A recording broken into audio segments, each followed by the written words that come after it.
I do want to start by talking about the event this weekend. How important are events like this Avs Alumni Weekend in Vail in keeping the Avs legacy alive? You know, it's just such a fantastic event, and you know, most of our alumni played for the Avs in one way, shape, or form. Those that didn't played in the NHL or the AHL and are now retired in Colorado. So we, you know, it's a brotherhood playing in the NHL and playing professional hockey. And so being able to, when you step away, you miss so much about the game. And most of all is you miss being around the guys. And so being able to come in, get guys and their families together a few times a year and do events like this in really, really special places. For me, Vail is, you know, near and dear to my heart because I live up here. But our guys love coming in because Vail's such a beautiful place, and the community embraces the event so much. So yeah, it's a special weekend. And the cool thing for me is being president of the Avs alumni, but also being on the board for Vail Mountaineers Youth Hockey. I get to see it from both angles, and I see how amazing it is for our group of guys, but then I also see what it means to the community, the kids, and then also the money raised to help support the youth hockey in the Valley.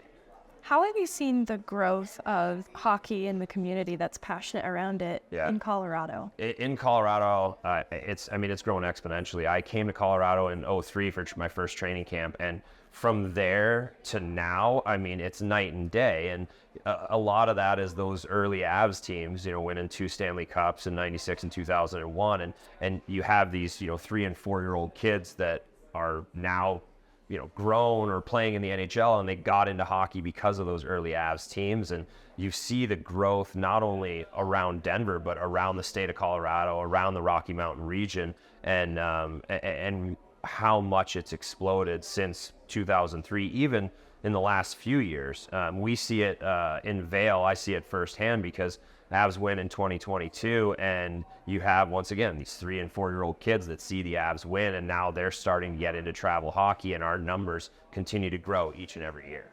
And you mentioned the Vail Mountaineers Hockey Club. Can you talk about why it's important for you to give back to the local hockey communities? Yeah, it's, I mean, I grew up in Indiana, which is a non-traditional hockey area. And so for me to be able to play in the NHL and have a long career in the NHL, if you had told me I would play 1 game in the NHL coming from Indiana, I would have said, you're crazy. And I would have taken that all day. And it's special for me because not only do we live here, but I understand, you know, it's these non-traditional hockey markets where these kids see the Nathan McKinnons and the Cale Makars and guys like that, and they idolize them and then, you know, end up playing hockey. And yeah, maybe they don't make it. I always joke around that all roads lead to beer league. It doesn't matter if you play in the NHL or you only played high school hockey.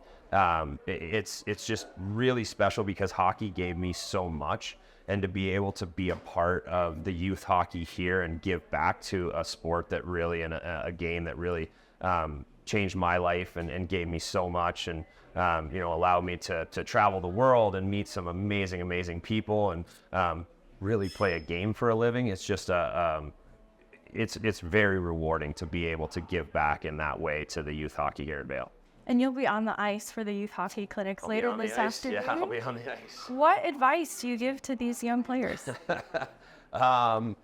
You know, I just try and make sure that they know, like, that it's you have to keep having fun. The minute you don't have fun, that's when it becomes work. And it's just, there's no guarantees. And so if you're not doing something that you love or that you're you know, having fun with, then you should probably be looking at something else. And so I always just try and impress on the kids, have fun. And, you know, when you're having fun, then it's just, it just makes it so much more enjoyable. You know, I try and give my daughter little pointers. She's not really listening at this point, but hopefully that changes. And yeah, it's just trying to give little pointers here and there, but just always making sure that it's fun for the kids. What made you stay in Colorado following your hockey career? Well, my wife's from Colorado, and so kind of knew that we were going to have some sort of footprint in Colorado post-career. And like I said, I'm from Indiana. My family, you know, my parents are still back there. But after coming out to Colorado and playing for the Avs for so long, and then playing elsewhere in Toronto and Carolina and Boston, you realize how much you miss Colorado and the mountains and the weather and the people. And for us, it was a really easy decision to come back to Colorado. Now, we definitely weighed options on, do we stay in Denver? Do we try the mountains? And ultimately we decided to give Vail a shot. And, you know, we've loved living here for the last 7 years. And these will be the last couple. You Okay. stayed involved with the Avs broadcast. So you have a front row seat to this current Avs team. Yeah. What do you anticipate for this next year?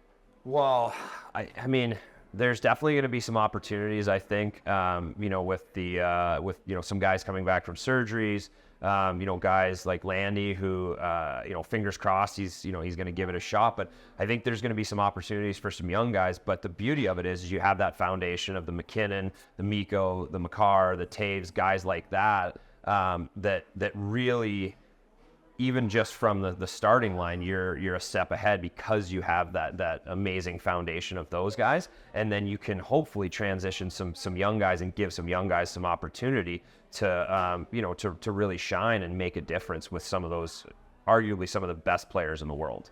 And I wanted your take on the additions to the blue line specifically. They really loaded up at that position. Yeah. How do you think the competition is going to shake out with players like Brandstrom, Calvin DeHaan, Shillington, and a Sam Malinsky there somewhere in the mix? Yeah, it's going to be interesting, but you know, if we've learned anything, you can never have too much depth, right? And injuries happen, and it seems like, you know, the Avs have been on the wrong side of the injury bug in the last few years, so hopefully that changes. But having that depth on the blue line, because you know the Avs are going to make a push, you know, hopefully for, you know, high up in the West, and so they're going to have a playoff run, hopefully. You know, obviously nothing's guaranteed, but you need that depth.